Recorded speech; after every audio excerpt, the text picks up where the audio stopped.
Ya, Kuat Sena. Terima kasih Datuk Doktor Yang di-Pertua. Taklah banyak sangat saya nak berbahas. Saya ucapkan terima kasih dan saya bersetuju dengan pendapat-pendapat yang diberikan oleh kawan-kawan tadi, masuk ledang bau tadi pasal mensyaratkan untuk didaftar anak kurang upaya. Anak kurang upaya bukan anak orang kuat UMNO. OKU ke orang kuat UMNO. Ada juga anak orang kuat UMNO yang dah senior, yang dia tak cacat, dia dapat macam-macam. Dia tak daftar pun dia dapat macam-macam. Projek itu tak payah daftar. Tetapi dalam masa yang sama, kita juga harus membincang persoalan-persoalan apa yang disebut oleh rakan-rakan senior mahkota dan juga Kuala Selangor tadi, berkaitan dengan persoalan kehilangan cukai yang berlaku dalam negara kita ini. Kerana kalau negara juga mengalami kehilangan cukai, bermakna bahawa kita juga akan mengalami kekurangan program kebajikan untuk rakyat, termasuk kepada orang kurang upaya dan anak-anak kurang upaya itu sendiri. Dan ini yang harus dilihat. Sebab itu kita tidak mahu nanti bahawa kalau kehilangan cukai yang sepatutnya kita perolehi daripada sumber-sumber cukai yang sedia ada ini, akhirnya menyebabkan rakyat yang akan menanggung beban seperti mana disebut oleh Indra Mahkota, bahawa bagaimana ada syarikat-syarikat yang diberikan pelepasan cukai, berikan pelepasan cukai, tetapi rakyat hanya dapat habuk. Rakyat dapat habuk, maknanya mereka mendapat pelepasan cukai tapi rakyat dicikaikan. Jadi ini sudah tentulah sesuatu yang menggambarkan ketidakadilan yang berlaku dalam sistem percukaian di dalam negara kita ini. Sebab itu saya bangun ini yang Muhammad Datuk Doktor Yang di-Pertua, kerana saya ingin mendapat penjelasan tentang bagaimana syarikat-syarikat itu akan dapat memperoleh pelepasan cukai. Adakah kerajaan sendiri yang akan memberi, ataupun mereka terpaksa memohon untuk diberikan pelepasan cukai, dan apakah syarat-syarat yang seharusnya diberikan kepada mereka? Sebab saya melihat bahawa ini sesuatu yang tidak memperlihatkan bahawa sesuatu yang jelas tentang syarikat-syarikat yang layak untuk mendapat pelepasan cukai. Sebab saya bimbang bahawa nanti akan ada syarikat-syarikat yang ada hubungan dan ada kaitan dengan kepentingan-kepentingan tertentu, maka mereka juga akan diberikan pelepasan cukai. Sebab itu saya ingin mendapat penjelasan daripada pihak kerajaan, apakah syarikat yang mendapat konsesi untuk EES ini, syarikat yang mendapat konsesi EES ni untuk selama 5 tahun ini, iaitu Beta Tegap dan juga Etes Sdn Berhad ini, juga mendapat pelepasan cukai. Sebab saya bimbang bahawa saya takut nanti bahawa kerajaan juga akan mempertimbangkan permohonan mereka atas alasan kononnya bahawa pengagihan dibahagi dua. Kutipan saman itu, kutipan denda itu dibahagi dua antara pihak syarikat dengan pihak kerajaan. Lalu oleh kerana dilihat mereka ini membantu kerajaan, mereka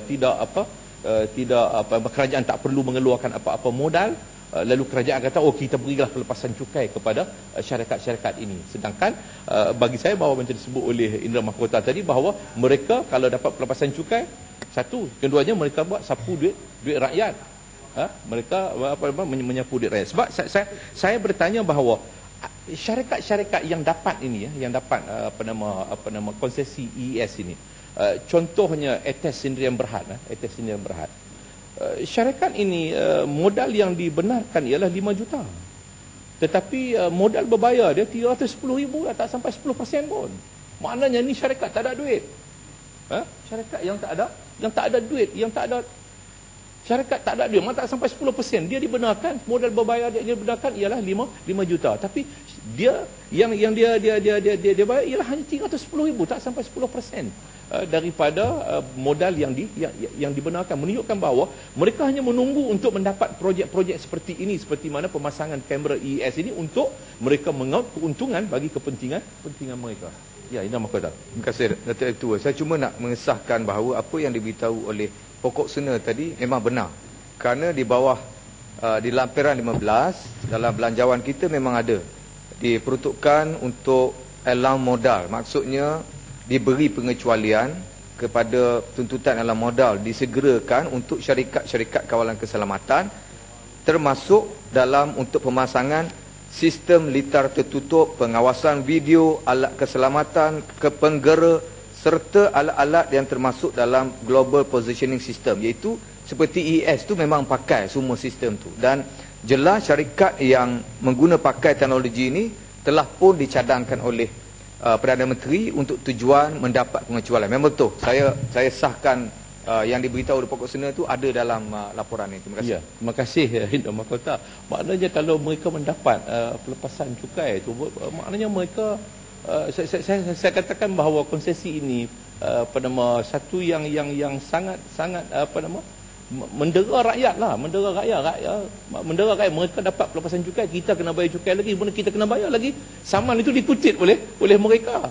Jadi bagi saya bahawa dua kalilah dia untung, dua kalilah rakyat terdera dalam soal ini. Baik, saya nak balik kepada ATES Sdn Bhd. Syarikat ni syarikat yang tak ada duit. Malah kalau dilihat bahawa kerugian terkumpul syarikat ATES Sdn Bhd ni, kerugian terkumpul dia ialah 781,133,000.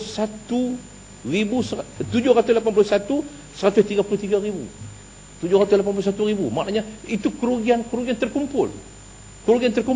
Jadi syarikat ni syarikat rugi.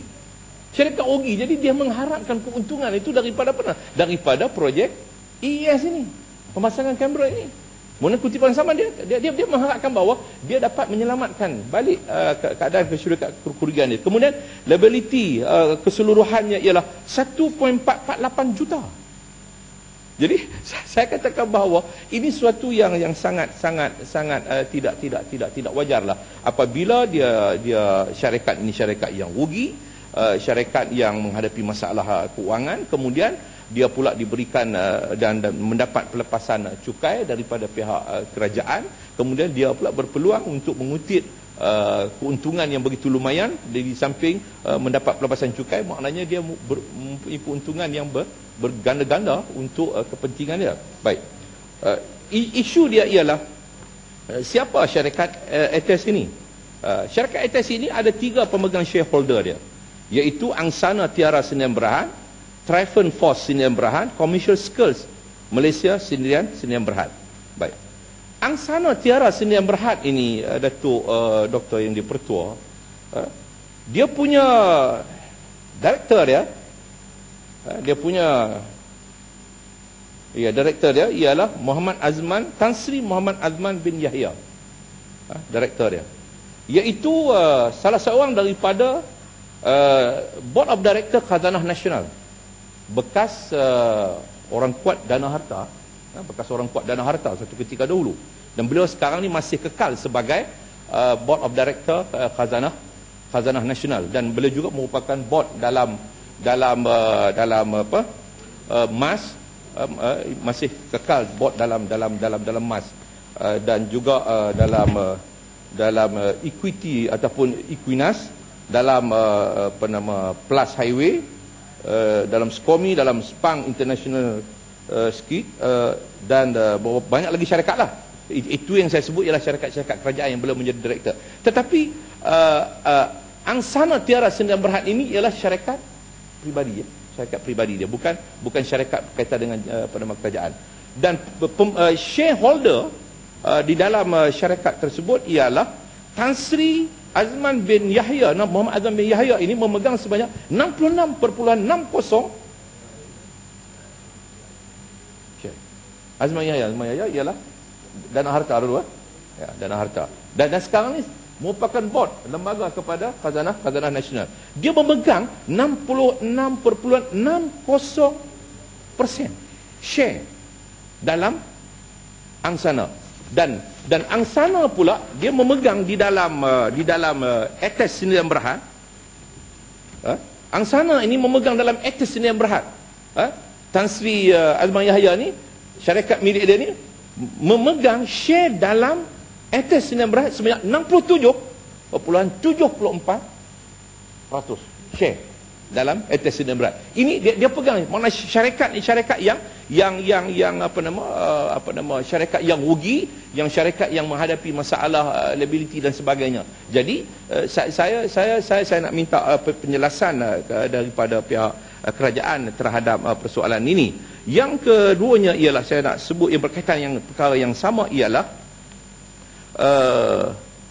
berkaitan dengan Tryphon Force Sdn Bhd, iaitu pemegang share yang kedua besar 19.35% di dalam Etes Sdn Bhd ini.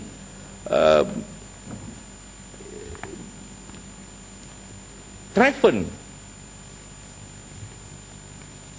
ya, Tryphon ini director ialah Chi Chiong.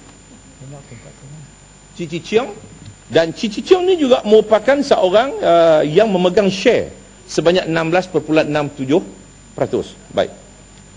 Chi Chiong ini yang berhormat Tan Sri Speaker, Chi Chiong ini ialah juga merupakan director di dalam Ethos Capital One Sdn Bhd, Ethos Capital Sdn Bhd, Ethos Consulting Sdn Bhd, Ethos Sdn Bhd, Ethos Solution Sdn Bhd. Ethos Capital ini juga dia mempunyai share yang cukup banyak. Ethos Capital dia lebih kurang 54%, lebih kurang maaf, bukan 54%, 0.08%. Kemudian dalam Ethos Capital dia ada 7.65%, dalam Ethos Sdn Bhd dia ada 30%. Itu sebut. Cuma saya nak sebut bahawa Ethos ini mempunyai hubung kait pula dengan Tan Sri, dengan Datuk Muhammad Omar bin Mustafa Ong, yang merupakan partner di dalam Ethos, partner dalam Ethos. Omar Mustafa Ong ini ialah merupakan salah seorang daripada director dalam Asia, dalam director Petronas, dalam director, dan juga mempunyai syarikat yang lain iaitu Symphony House Berhad. Jadi saya membangkitkan persoalan ini ialah kerana isu hal yang berkaitan dengan EES ini, Tan Sri Speaker, satu isu yang sangat besar yang perlu diberikan penjelasan oleh pihak kerajaan. Saya nak tanya pihak kerajaan, adakah EES ini diberikan, maknanya Perdana Menteri hanya melihat kepada kepentingan dua orang, iaitu Tan Sri Azman Yahya bagi mewakili kepentingan politik tertentu, dan juga Muhammad Omar Mustafa Ong. Jadi saya percaya bahawa yang berhormat mungkin tak boleh jawab, tak apa, saya tak bimbang kalau yang berhormat tak boleh jawab, tapi saya minta Perdana Menteri perlu jelas dalam Perhimpunan Agung UMNO. Dia perlu jelas dalam Perhimpunan Agung UMNO kepada perwakilan-perwakilan UMNO tentang isu AES dan juga isu orang kuat dia.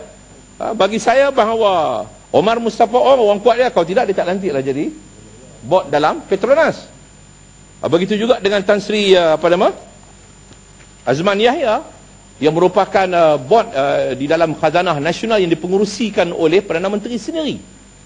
Sebab itu bagi saya bahawa mohon penjelasan yang kalaupun tidak boleh dijelaskan oleh pihak Menteri Kewangan pada hari ini, kita minta bahawa Perdana Menteri menjelaskan kepada Perhimpunan Agung UMNO untuk masyarakat dapat perkara yang lebih jelas tentang kedudukan syekh ini. Sebab saya dah kata sebelum ini bahawa dalam perbahasan di peringkat Kementerian Pengangkutan bahawa macam mana syarikat-syarikat ini dia daftar selepas dia dapat. Kemudian dia pula mengalami masalah-masalah kewangan yang tertentu, kerugian yang saya katakan tadi. Jadi saya katakan bahawa ada ketidakketelusan dalam pemberian ini yang akhirnya kita melihat bahawa dia betul-betul satu projek bukan untuk nak menyelesaikan masalah mengurangkan kemalangan jalan raya, nak mengurangkan kadar kematian, rupanya ialah nak menyelesaikan masalah syarikat yang ada hutang. Nak menyelesaikan masalah syarikat yang ada hutang, kemudian diberikan pelepasan cukai, kemudian dia diberikan peluang-peluang untuk mengambil wang rakyat melalui kutipan saman EF dan sebagainya. Jadi saya kira bahawa sesuatu yang perlu dilihat oleh kerajaan tentang kepentingan rakyat yang harus diutamakan, bukan sahaja syarikat-syarikat yang perlu diberikan layanan, tetapi saya minta bahawa pelaksanaan ES ini mesti ditangguhkan dengan segera dan saya pengusi, kerana timbul berbagai-bagai daripada hari demi hari ini, timbul macam-macam cerita. Sebelum ni saya timbul macam cerita, hari ini timbul pula Tan Sri Azman Yahya, timbul pula etos Omar Ong, Mustafa Ong. Jadi terlalu banyak perkara-perkara yang sangat meragukan kita. Yang sangat meragukan kita. Jadi kemalangan tak kurang, yang kenyang depa. Kemalangan tak kurang, yang kenyang depa. Jadi dia bukan mengurangkan kemalangan jalan raya, tetapi dia mengurangkan hutang syarikat ni. Dia mengurangkan hutang syarikat ni, menyelesaikan hutang syarikat ni. Bukan dia menyelesaikan masalah kadar kemalangan jalan raya, tapi dia menyelesaikan masalah hutang syarikat ini. Jadi saya minta sekali lagi ditangguhkan, dan tak apalah kalau Perdana Menteri nak umum pun dalam Perhimpunan Agung UMNO nak ambil imej, tapi yang pentingnya rakyat dapat. Kita setuju. Saya rela, tak ada apa masalah kalau Perdana Menteri nak ambil mileage politik dalam Perhimpunan Agung UMNO ni untuk mengumumkan bahawa ditangguhkan ES, ataupun paling tidaknya saman yang telah dikeluarkan untuk 14 kamera yang sudah dipasangkan mesti dibatalkan, kerana kerajaan sendiri mengatakan bahawa ini merupakan baru tempoh percubaan. Tak apalah, umumlah dalam Perhimpunan Agung UMNO ke perhimpunan mana pun, tak apalah, umumlah. Yang pentingnya bagi saya bahawa kepentingan rakyat itu mesti diutamakan. Dan yang pentingnya juga ialah, selain daripada pengumuman penangguhan dan sebagainya Tan Sri, ialah memperjelaskan apa yang saya bangkitkan tadi, bagaimana syarikat yang mempunyai ada masalah keuangan, yang mengalami kerugian, yang syarikat ni pula ada kaitan dengan kepentingan yang dianggap orang yang rapat dengan Yang Amat Berhormat Perdana Menteri, satu-satu yang sangat perlu dijelaskan. Terima kasih Tan Sri Speaker kerana beri peluang pada saya.